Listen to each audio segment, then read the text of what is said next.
Hello. Welcome along to episode 227 of Adventures in Pop. My name is Simon Jacobs, and you are looking bloomin' marvellous. Look, with some reluctance, I think we need to talk about Eurovision.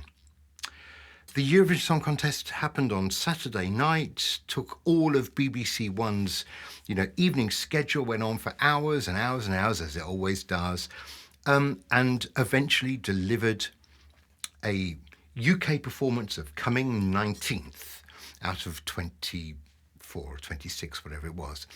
So we have to say a rather disappointing performance for the UK and the girl group Remember Monday. I've almost forgotten Monday and Tuesday, but Remember Monday. Now look, what can I say?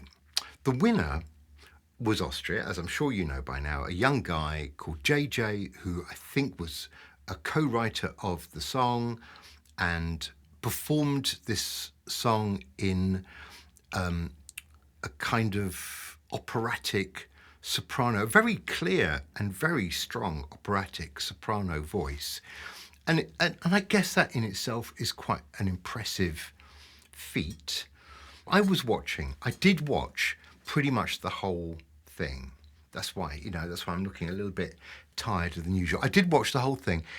Every now and again I did get distracted onto looking at something else, but I had it on the whole time. Now, when it got to the voting, and it became clear that Austria was, in contention at least, I tried to remember what Austria's entry was. I couldn't actually remember in the midst of all this kind of high energy, high octane nonsense. I couldn't really remember it, and I was none the wiser. And obviously, the camera kept coming back to JJ in the green room, as he cried his way through the evening towards a historic win. But I couldn't actually remember the song. So obviously, in the interest of talking to you, I did dig out the Austrian winner and have a listen to it quietly and separately on a different day. And I've got to say, to me, there's no obvious sign that was a winning song. If I was just to listen to it blank, on its own, without the context of the Eurovision Song Contest, and someone to say, do you think this one might be a winner of the Eurovision Song Contest? I think I'd probably say no. It's just a little bit untuneful or a little bit uncatchy. It's quite difficult to sing some of the stuff that this boy was singing. And I'm not taking away anything from his talent of being able to really deliver this kind of operatic soprano, as I say. But as a song, I'm not sure. I thought the overall standard wasn't that bad. I mean, I think we've had far worse than this. I think there was a bit too much. There's a preponderance of these, kind of huge, epic, loud, bombastic choruses, which I guess is a hallmark of Eurovision. But when you've heard, 26 bombastic, loud choruses, pummeling you one after another over the hours of watching these 26 countries doing their performance, I've got to tell you, you just zone out. It just becomes, an overwhelming kind of, white noise in the end, where you kind of think, oh, another huge, great, big, loud, enormous, chorus with fantastic staging of fire and things crashing, and goodness, it's wearying. It's wearying. So there's certainly a lot of that. I think we're going through a phase of the big, dramatic, bombastic, epic chorus, and after a while it does kind of weigh you down, because if they're all doing it, it's tricky. So Austria came first. Israel, very controversial, came second. I think Estonia came third. Can't remember. Oh yes, I do remember that one. That was quite pretty actually. Lots of harmonies and vocals and stuff. I wouldn't have minded if that had won. Okay, so let's just quickly talk about the UK's entry. Those three girls called Remember Monday. What the hell just happened? Well, I'll tell you what the hell just happened. You didn't do very well, but I I can't explain why you didn't do very well.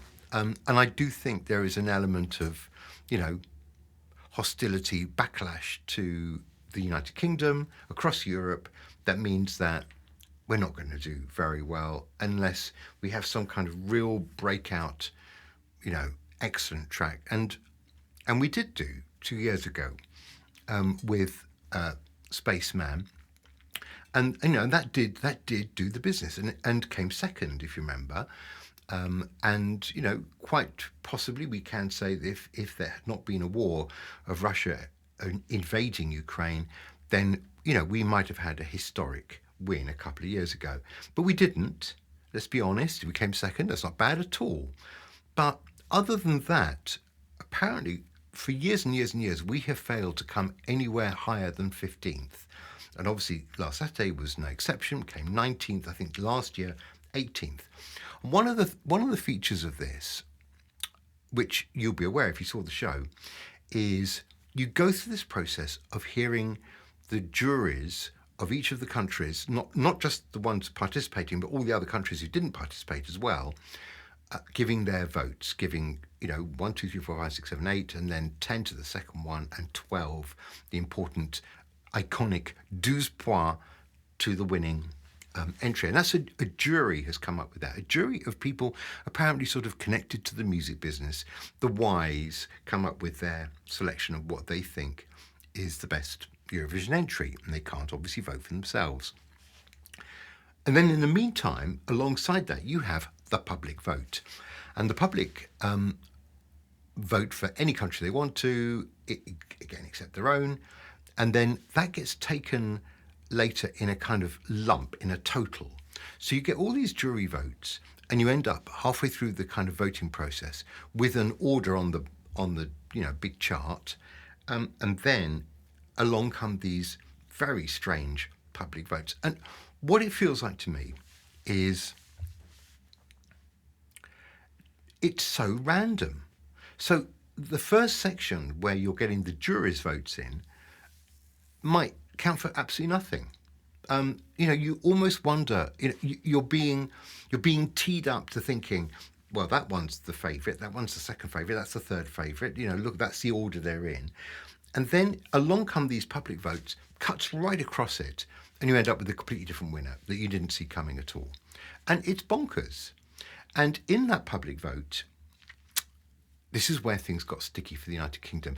The jury vote hadn't gone that badly. You know, it was a bit of a quiet start. Then they got some points on the board. One country gave the United Kingdom 12 points. I think it might have been Italy. I'm not quite sure. Whoever it was, thank you. You know, beggars can't be choosers. It was a delightful thing. It was a proper country, gave us proper 12 points.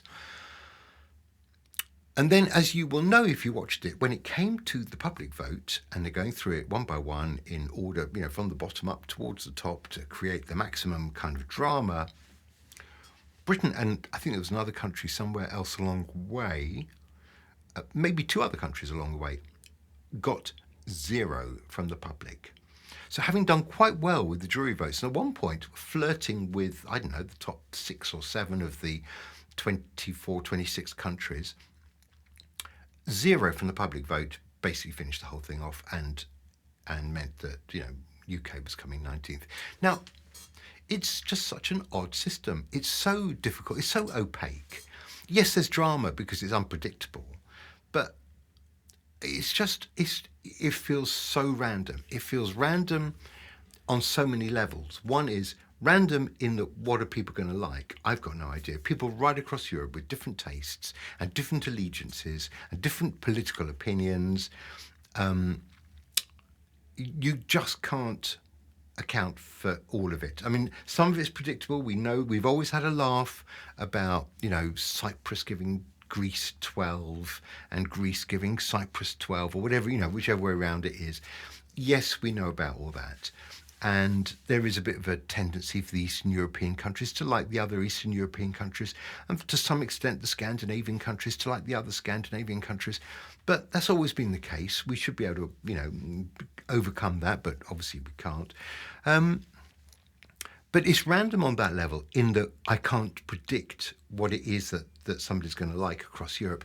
And then the way it plays out in the voting just looks random. So you tend to have a surprise winner that comes a bit out of nowhere, zoom, takes over because of this big public vote. And the public vote could be, if every country is public, voted for the same thing, you would end up having very small votes until you get to one country that would have hundreds and hundreds of votes, and it would just propel it to number one. And we wouldn't know what that country is until we actually get to it, until we fall over it. And I think that's what also makes it feel a bit random. So look, was the UK entry worse than normal? No, it wasn't. I felt a bit sorry for them. I thought, if anything, it was slightly better than we've had over previous years. They could sing in tune, these three girls. They were quite charming. It was a harmony kind of number, a bit strange, a bit kind of West End show meets country music. But, I don't mind. There's plenty more bonkers stuff than that in the Eurovision canon there, isn't there? Did they deserve to come 19th? No, they didn't really. That's a bit mean. Did they deserve to get no points at all from the European audiences? No, that's a bit horrible.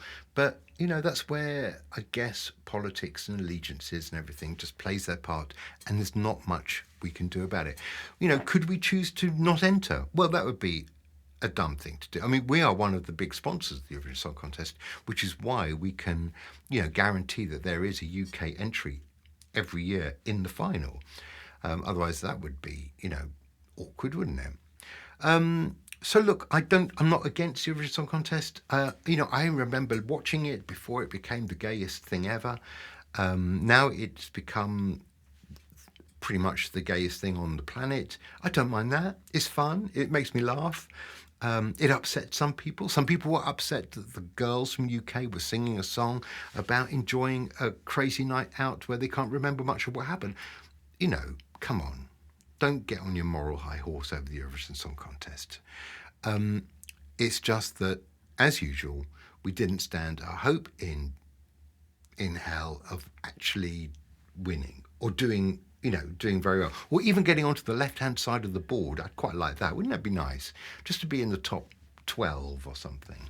Anyway, there wasn't to be, and we look forward to next year. And in the meantime, I wish JJ well. I don't understand his song at all. I don't really know why it won, but there's nothing wrong with it. And he's got a very strong, interesting, weird, strange soprano type opera voice, and good on him, and I hope he has a lovely career. No, I really do. I'm not being funny. It's just I don't really get it, and I guess that's the bottom line. No, maybe I'm too old. I just don't know. Maybe the whole campery is a bit lost on me, but I don't really get it, and therefore I can never predict who's really going to win. I was never good at doing that in the first place. And it's not got easier to predict as it goes along. And I guess, while the current state of play remains with the European countries believing whatever it is they believe about the United Kingdom, we're going to carry on coming 19th. Until next time, I wish you a lovely, lovely rest of the week. And I'll be back with some brand new music very soon because we've got lots and lots of great releases to come. I'll see you soon. You take care now. Bye-bye.